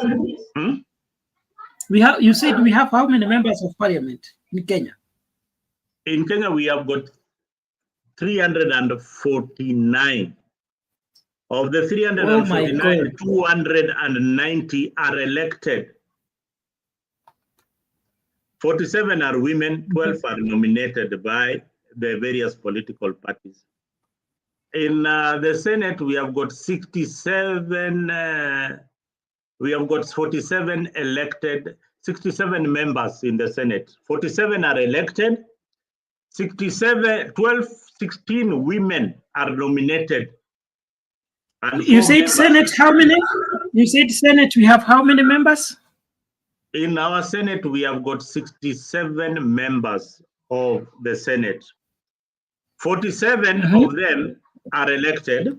16 are women who are nominated. Nominated women, so this gender nonsense, gender balance.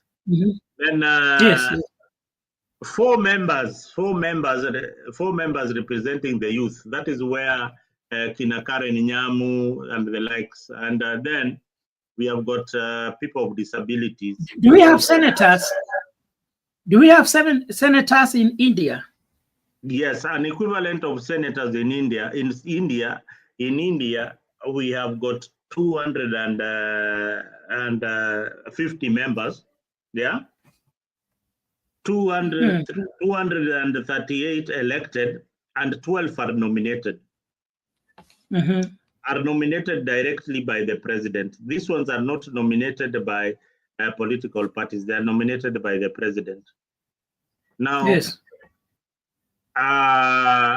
The equivalent of the county assemblies, yeah? In the 28 states, you know, in India, they have got 28 governors. In the 28 states, they have got 4,120 elected members of those assemblies. And in Kenya, we have got 1,450 elected members, of which among these 1,450, 772 of them are nominated. Half of the assemblies in Kenya, those are the people who are nominated. They have got no role or nothing, but they just come to parliament each and every time. They are called nominated MCAs and all that. Now, when you go to the US, the Congress, yeah? In Congress, we have got 535 members. We have got 100 senators. Now, represent 100 senators. The representatives are 435 representatives. 435. The state legislators, those are now an equivalent of people who run the counties of Kenya. They are 7,383. That cuts across the 50 states in America.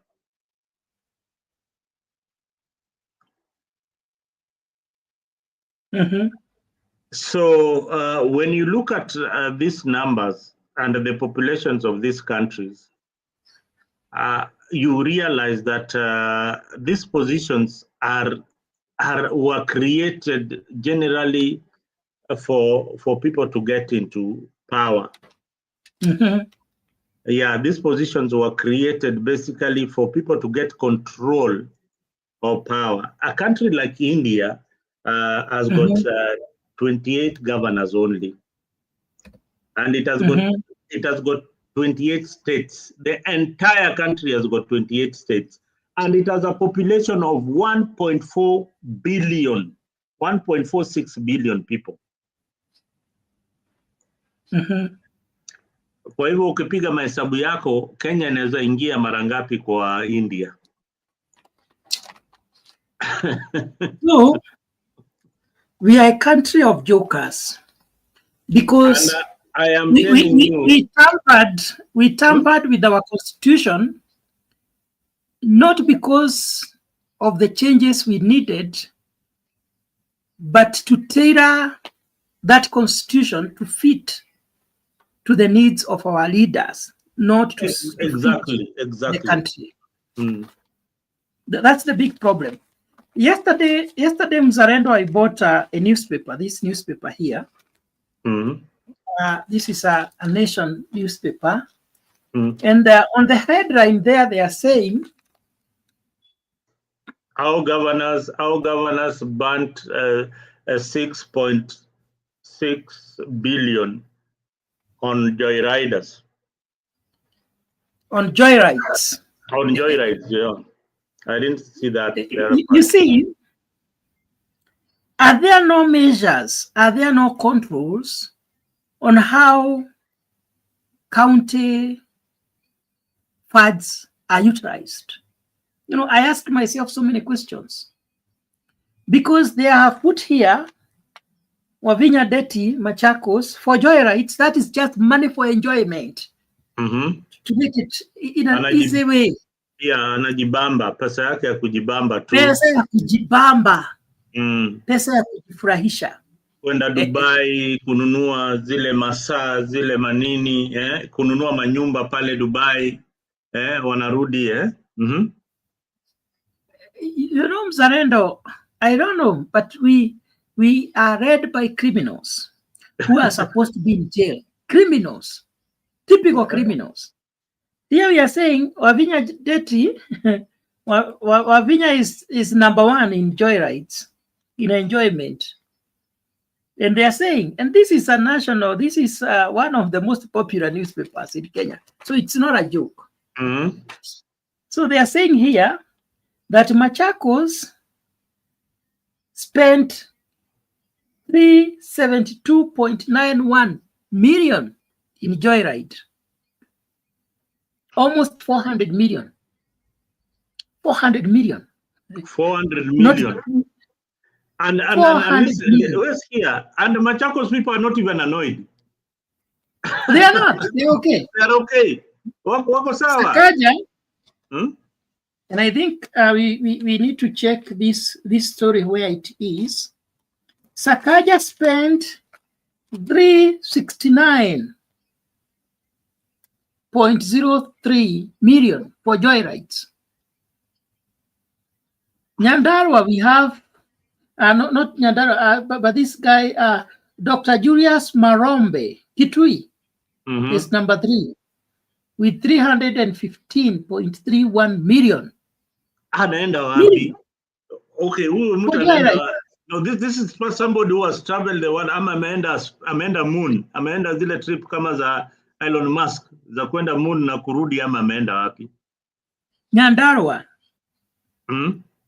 Moses Kiarie, Badirisha, 223.15 million. Kajiado County, this is Joseph Orerenku, 217.71 million. But the electorates are still happy about their leaders. And listen to what Kina Raila were talking about. We have to strengthen devolution. And in fact, we have to increase money to this governments, county government, so that they can function. And this is what the newspaper, just in summary, this is what they said. That European capitals, Dubai and Singapore, are the preferred destinations as county officials spent billions globe trotting at a time the devolved governments have refused to improve pay for health workers, citing scarce resources. The officials incurred the expenditure in 6 months to December 31st to fund junkets like watching the Olympics in Paris and participating in conferences on firefighting and as something there, I don't know which word is there, in the United Kingdom. Now that story is on page 4 and 5. So, going to watch the Olympic, going to be shown how to fight fire, such kind of things, enjoyment, they have spent 6.6 million, not million, but billions, the counties of Kenya. Well, that tells you, and you find that people are supporting this government, this county government. Look at the kind of wastage. Angalia Wavinya Ndetu, kwake hata hakuna maji. Hakuna maji, Wakamba wana maji ya tapi ya kukunywa ati maji mzuri. The schools are, what can you imagine what 200 million or 300 million can do to the schools in Machakos? Yeah, 200 million. Oh, 200 million. You change the spaces of the schools in those particular areas. What are you talking about? Hao watu wanafaa kufungwa. I mean, I don't know why Auditor General ametoka na hiyo report. Yes. What action? Nothing will happen. Nothing will happen to them. Then we have a Senate and don't think they have already spent this money. This is just stealing. They do it through receipts. Now see invoices. Another stealing that is happening in the county. Do you know that all these counties have got a disaster management fund? every year, ranging to almost $1 billion. Now, each and every year ikiisha, when they are doing their returns, wanasema kulikuwa na disaster, wakatumia hiyo pesa yote, hakuna pesa kwa account. Mzalendo, you have heard, this expenditure is for only 6 months. 6 months, 6.6 billion. And still we say we have a government. We don't have. Mburu, let us just wind up on that note, and we will catch up on the issues of good governance and the county government, what is happening in the counties. But what I can say is that the stealing is too much. The government of William Ruto and Raila Odinga should not add any money in the county government until those, if we are coming up with the NADCO implementation, we must reduce the counties to eight counties. Even if they steal now in the 8 counties in Isawa, but having 47 governors who are stealing and giving the people very little, it's not good enough. It's not good at all. We need to reduce the number of counties. If leaders want positions, then they should vie for gubernatorial races. If the counties are reduced to 8, the colonial boundaries, that would be good for the country. And we have only 8 senators. That is it. If you want to create another position for women rep, we have 8 women reps. That will be good, and then we can retain the county assemblies without nominated members. So that can work. That can work for the people of Kenya, and the wage bill will come down, and that money they can use it to pay our debts. Mburu, this is a country that IBC reviews the boundaries each and every time. You know why they review the boundaries? To create another constituency for another member to start eating. So hii nchi watu wanasiasa ni wanafanya biashara na taxes zetu ili wazidi kunona na wazidi kukula. Ndio nilisema mwanzo pale ni 2027 ni wakati wetu pia wa kukula serikali.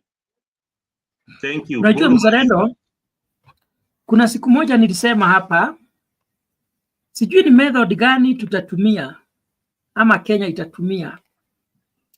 Tushike hawa viongozi wote tuwaweke jela. Wakiwa jela tushike mali yao, mashamba, manyumba, tuuze, pesa irudishiwe serikali. Maana ni pesa yetu. Angalia wale ambao walikuwa katika serikali ya Kenyatta. Wewe ukiwa mwananchi wa kawaida ambaye amezaliwa kwa familia ya kawaida, hawezi ukabishana nao hata kisiasa. Maana wako na pesa kupita kiasi. Kwa hivyo hata mkifanya kampeni hamuko kwa kiwango kimoja. So hatutawahi pata viongozi wazuri kwa sababu wale ambao hurudi ni wale baba zao waliwaibia pesa. Ukifikiria kuhusu utajiri ambao uko katika familia za marais wenye wamekuwa hapo awali, ndio they are the richest. Sasa tutajikoboa namna gani kama familia zingine mashamba yao inaweza kuwa karibu Nyanza province na kuna mtu anaweza sema ai jamani hapa kuna kasoro? Kama wale wote wamekuwa kwa serikali kazi yao ni wizi, they become billionaires. Hii Kenya tutai lini kuongozwa na mtu ambaye ako na msimamo wa uongozi, msimamo mwema? Mtu kama Maraga amejitolea, amesema if he can be given a chance he would make sure that Kenya is governed under the rule of law. Lakini tumbo yake iko na njaa, mfuko hauna kitu.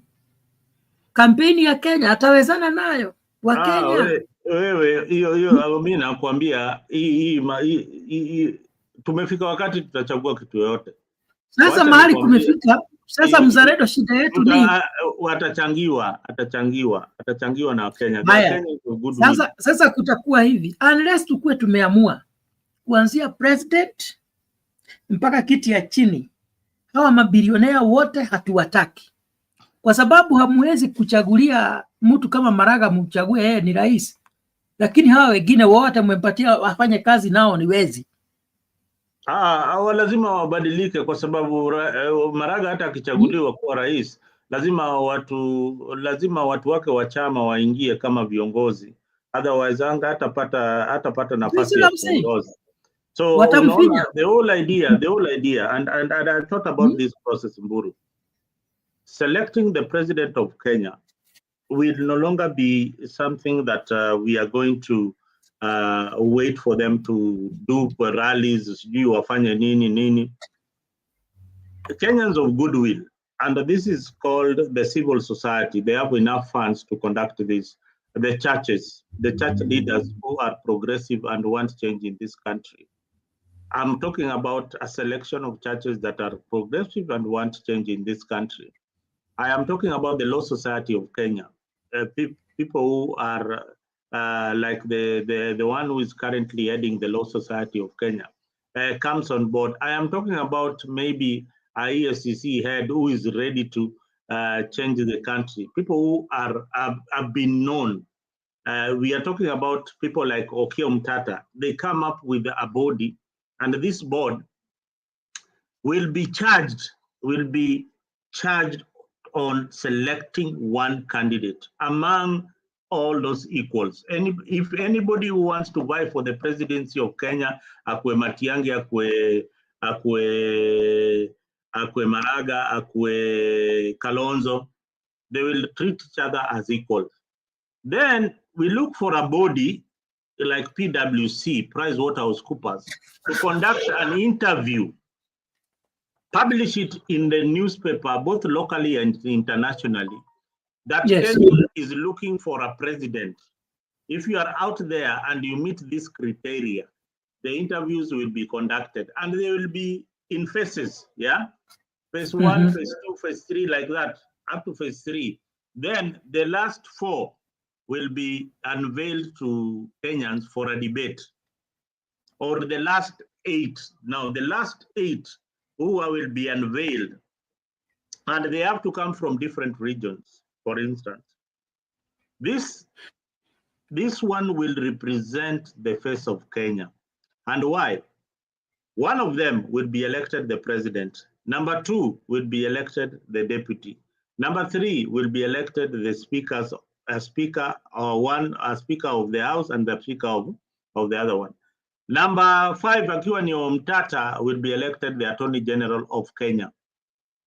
So they are winners in this forum. Now, the Kenyans have participated in the forum. They have come up with a candidate. Now, anybody coming outside this block at PIA anaona atasimama na William Ruto, anaambiwa kura yetu yote tunapigia hawa viongozi. And that way, we can be part of the process, we can own the process, and we can also contribute to the process. That is the only way Kenya can get a good leader. But if we rely on the political class, this is a cabal, this is a mafia group that knows when to regroup, knows when to attack each other, and knows when to eat.